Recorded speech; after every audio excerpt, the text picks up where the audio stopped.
Our rate today is Hulk 207, and this issue is a big battle royale with the Defenders. Hulk versus the Defenders. Alone against the Defenders. Another Dave Cockburn cover. This is an action-packed issue, so let's just get into it. Our last issue ended with the Defenders showing up to put a stop to Hulk's incessant rampage. Hulk is in a grump because his alien girlfriend, Jarella, died. And now his friends in the Defenders, they have arrived. From left to right, we have Batman from the Defenders, Russia Girl from the Defenders, Doctor Strange from the Defenders, and Velcro from the Defenders. This appearance fits straight in between Defenders issue 41 and Defenders 42, meaning it slots directly between Steve Goebbels' run and the first issue by Gary Conman. In fact, Defenders 42 footnotes this story when Doctor Strange, he says that the team are still tired from their fight with Hulk. I know that as much as I want to pettily keep referring to a letter, and how this issue also immediately addresses the thing a smug twat wrote in to preemptively criticise, I won't. This issue is a big showdown between Hulk and the Defenders. And it is really fun in that regard, but not content to just be a big punch-up, it has some amazing writing after the exchanging of blows. Subplot, I do want to say a few things. First, Lenny Wen, the writer of this, he is good, but I've always found it hard to pin down what to really say about Lenny Wen. Never been able to single sum it out as what he is good at. Got one for you. Subplot scenes with the supporting characters. Across these two issues of Hulk, he has really excelled at making these short, unrelated cutaways feel more than an obligation. The other thing I want to address is that I rarely ever talk about the content or what these scenes are about because I am not going to be covering a long streak of Hulk comics. So knowing what is boiling under the surface with Jennifer Connelly or Liv Tyler isn't that important to the story I am looking at. Were I to look at the next issue or whatever issue there is where this pays off, I would bring the important stuff from these sequences to your attention. I won't be doing that though, because not only do I not have any issues surrounding this two-parter, but I realised it is also the earliest Hulk issues I have. I am going to try and change that, like I said last time. I do think I want Hulk 140. That reminds me though, this story, as well as most Hulk's adventures in the Michaelverse, have been collected half a dozen times in trades called Hulk Art of the Atom. I had one printing of it. I don't anymore. But there has been a few different versions of it over the years. Not so much recently, because small affordable collections of specific issues are a thing of the past.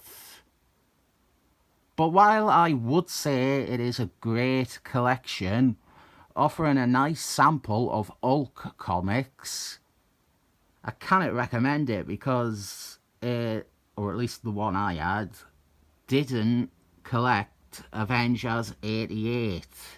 And that is fucking essential. That is a deal breaker for me.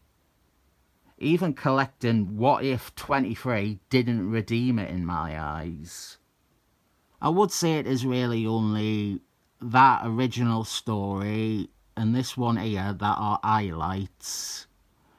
But it is nice to have the bulk of those issues together. You get to track the progression of this little story and certain characters. Hulk mistakes a woman for Jarella, and so we have more fisticuffs with the Defenders. It is really good fight sequences. One of the best things is seeing Russia Girl fight Hulk. She never got much play as a Defender due to the change of writers on Defenders. So seeing her fight Hulk here feels like a rewarding bit of canon for Defenders fans. This is the big one, Hulk versus Velcro. Arguably the fight that most people would want to see in a Hulk Defenders matchup. It's good. You know it is coming. I'll say it again. Luke Cage's was a member of the team at this point, and he is the one member missing from this issue, and it really bothers me. It bothers me tremendously.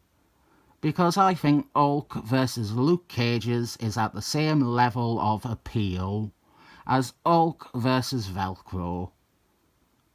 We actually get to see Hulk and Luke Cage's spar for a bit in one of the Gary Conman issues.